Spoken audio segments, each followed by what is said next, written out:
Genesis chapter 22. Some time later God tested Abraham. He said to him, "Abraham." "Here I am," he replied. Then God said, "Take your son, your only son, whom you love, Isaac, and go to the region of Moriah. Sacrifice him there as a burnt offering on a mountain I will show you."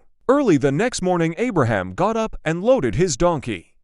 He took with him 2 of his servants and his son Isaac. When he had cut enough wood for the burnt offering, he set out for the place God had told him about. On the 3rd day Abraham looked up and saw the place in the distance. He said to his servants, "Stay here with the donkey while I and the boy go over there. We will worship and then we will come back to you." Abraham took the wood for the burnt offering and placed it on his son Isaac, and he himself carried the fire and the knife. As the 2 of them went on together, Isaac spoke up and said to his father Abraham, "Father." "Yes, my son," Abraham replied, "the fire and wood are here."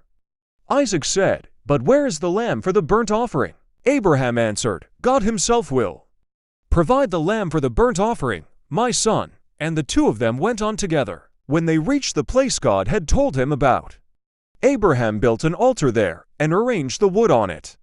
He bound his son Isaac and laid him on the altar on top of the wood. Then he reached out his hand and took the knife to slay his son.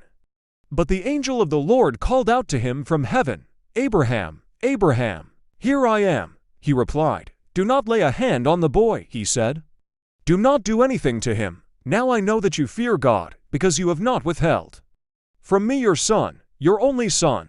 Abraham looked up, and there in a thicket he saw a ram caught by its horns. He went over and took the ram and sacrificed it as a burnt offering instead of his son. So Abraham called that place "The Lord will provide." And to this day it is said, "On the mountain of the Lord it will be provided." The angel of the Lord called to Abraham from heaven a second time and said, "I swear by myself, declares the Lord, that because you have done this and have not withheld your son, your only son, I will surely bless you and make your descendants as numerous as the stars in the sky and as the sand on the seashore. Your descendants will take possession of the cities of their enemies. And through your offspring all nations on earth will be blessed, because you have obeyed me." Then Abraham returned to his servants, and they set off together for Beersheba, and Abraham stayed in Beersheba. Some time later Abraham was told, "Milcah is also a mother.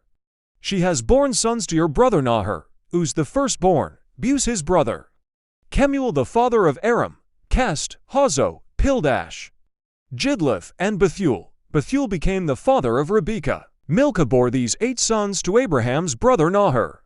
His concubine, whose name was Rumah, also had sons, Tabah, Gaham, Tahash, and Maacah.